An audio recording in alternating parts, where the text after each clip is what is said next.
More travelers are skipping trips to the United States as June data shows a 3.4% drop in visitor arrivals. CNBC's travel editor Monica Petrelli is here to tell us more. Mon. Yeah, good morning, Sherry. So some might say, well, 3.4%, that's not too bad considering.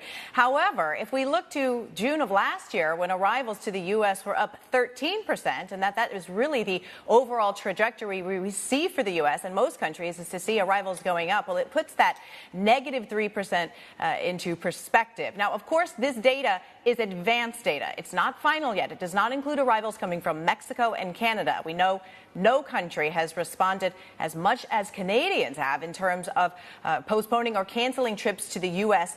altogether. Now, we've seen this from other countries as well, mainly in Western Europe, places like Germany and France, but also South Korea.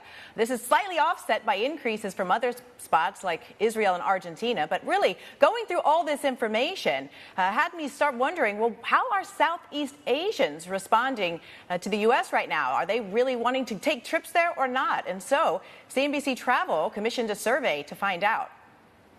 Take a listen. For summer travel, the U.S. has got it all.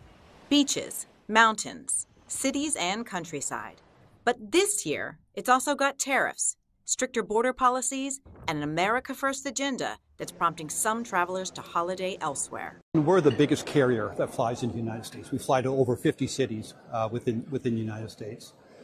Our traffic, our bookings, going over the next 6 months are down. We're down about 10%. Canadians are deciding to travel within domestic Canada or potentially to Europe. Here in Southeast Asia, costs are normally the top consideration when booking trips.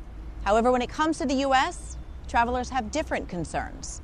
A new CNBC survey of 6,000 travelers shows worries about discrimination, actions by the Trump administration, and gun violence are top factors impacting interest in visiting the United States.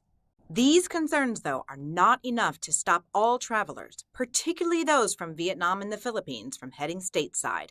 It could be many reasons. One of it could be, because of diaspora ties with the U.S. So it could be because of family connections who live there.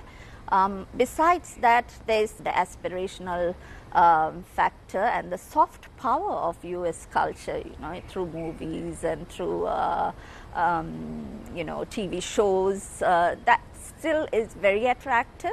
However, not all travelers are pushing their concerns to the side. In Singapore, more than half of those surveyed said they're less interested in going to the U.S. now than they were 6 months ago. I wouldn't say I will be particularly keen, especially with all the news and everything that's been going on. The situation is not stable to me, so I'm probably not considering to travel to US within this next 6 months.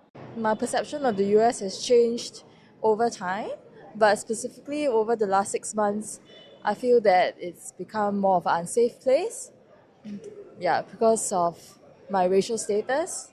And as well as, I think, generally drugs, and it seems quite unsettled. I would be worried whether I'll be detained. This effect may only make a slight impact on the overall U.S. economy. In 2023, Asia-Pacific made up nearly 40% of foreign personal travel spend in the U.S., making it by far the largest spending group. But even if foreign travel were to drop 10% this year, J.P. Morgan analysts say it would only take 0.1% off GDP growth. Still, that could mean billions flowing into other key travel markets, like other parts of Asia, Europe, Australia, and New Zealand. And there's no doubt that these other countries will gladly take the tourist dollars the U.S. isn't able to hang on to. Now, you can see more about CNBC Survey in a report that we published on CNBC.com this morning. In it, we also go into some data analyzing sentiment in terms of buzz and impressions about going to the U.S. Buzz is whether or not what you're hearing about a certain destination. Impressions is what a person feels themselves. In it, we can see impressions of the U.S. as a travel destination have gone down globally, but that data comporting with CNBC's own showing many people still planning to head there the rest of this year.